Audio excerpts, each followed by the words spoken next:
അമ്മച്ചേ തണുപ്പ് മാറ്റിയായിരിക്കും. ഇടയ്ക്കിടയ്ക്ക് കൂടാറുണ്ട്. ആണോ? ആ ഞാൻ വട്ടോളി പൊറിഞ്ഞു ഇവിടുത്തെ. ഇയാള് കൊള്ളാമല്ലോ, അവിടെ ആളല്ലേ.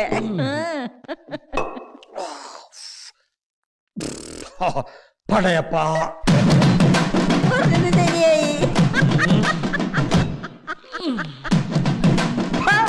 പരട്ട കിളവി ചൊറിനായെ മുതുമുതുക്കി ചിരിക്കുന്ന കിളവി എടാന്നോ തള്ളി കിളവി. നിന്റെ മോന്റെ വീഞ്ഞപ്പെട്ടിൽ എന്തുവാ 5 ഉണ്ട വളയെ വരച്ചു വെച്ചിരിക്കുന്നത്? അവന്റെ അപ്പൻ തന്നെ സർക്കസിലായിരുന്നോ പണി വളയത്തിൽ കൂടെ ചാടാൻ? ജപിക്കാൻ തന്നെ വാടി കൃമി അടിക്കുന്നു. പറക്കാത്ത മാർപ്പെട്ടി കഴിവുള്ള മോനെ.